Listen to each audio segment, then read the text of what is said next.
Samahan nyo nga ako ngayong araw nga dito nga sa unang umaga ko nga sa pagtira ko nga dito nga sa inflatable home ko kasi nagising ako ng napakaaga nga dito dahil nga sa sikat nga ng araw. Nalimutan ko nga kasi sarhan nga yung pinaka-sundrop nga nitong tinutulugan ko kaya talagang pagsikat pa nga lang ng araw nakatama na nga agad sa mukha ko kaya nagising na nga ako. Kaya naman pagbangon ko pa nga lang nag-stretching na nga agad ako at agad-agad ko na nga rin pinatay nga itong aircon ko kasi sobrang lamig na nga dito nga sa loob tapos malamig pa nga sa labas. First time ko nga lang ulit nga magising nga ng umaga dahil nga dito talaga sobrang saya ko nga kasi masarap pala magising kapag umaga. Kaya nga pagkalabas ko pa nga lang dito nga sa inflatable house ko, sinetap ko na nga itong binili ko nga na portable toilet pero hindi ko nga siya gagawin portable toilet at gagawin ko na nga lang siyang basurahan. Meron naman nga kasi akong nasisiaran nga dito kaya hindi ko na nga kailangan nga itong portable toilet nga na to at gagawin ko na nga lang talaga siyang basurahan kasi wala nga akong basurahan dito. At syempre, dapat pagising natin ng umaga, magsisipilyo tayo. Kaya naman nagsipilyo na nga lang ako at naghilamos para nga talagang fresh na fresh nga tayo ngayong umaga. Nakakatuwa nga yung sikat nga ng araw nga dito kasi kahit nga tirik na tirik nga yung init talagang hindi nga masakit nga sa balat. Kaya talagang masarap tumambay nga dito nga sa labas. Nung medyo nakakaramdam na nga ako ng gutom, agad-agad ko na nga kinuha nga itong aking portable kalan nga para nga i-set up na para talagang makapagluto na nga ako. At talagang sobrang ako natuwa nga dito nga sa nabili ko nga na kalan nga na to kasi talagang kahit saan nga pwede ko nga itong dalhin kasi natitiklop nga siya. Kaya naman naikabit ko na nga itong mga gas niya nga mag-uumpisa na nga ako magluto.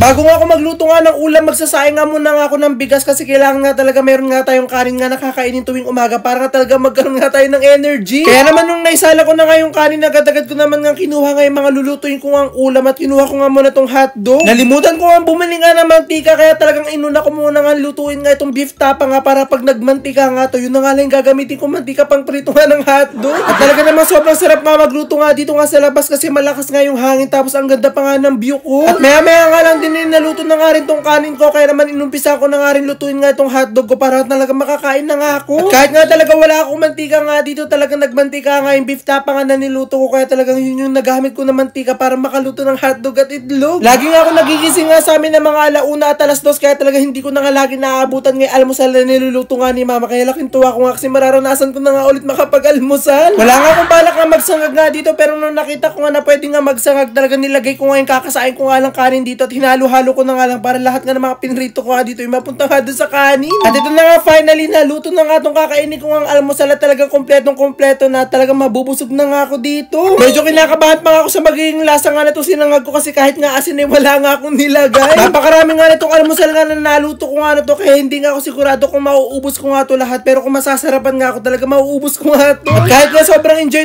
nga ako manirahan nga dito talagang isang araw pa nga lang ako nawawala nga sa bahay nga namin talagang namimiss ko na nga agad si mama. At para nga po pala sa mga nagtatanong kung saan ko nga po binili nga itong inflatable home ko nga na to, ito po yung pinakustomize ko nga sa ibang bansa at 2 piraso nga to at meron pa nga akong isang reserba. At yung isang reserba ko nga po na inflatable house ay naka for sale po siya ngayon. Kaya kung gusto nyo nga po siyang bilhin, kontakin nyo nga lang po itong page nga na to. Ito pong Alexis Finds. Amazing!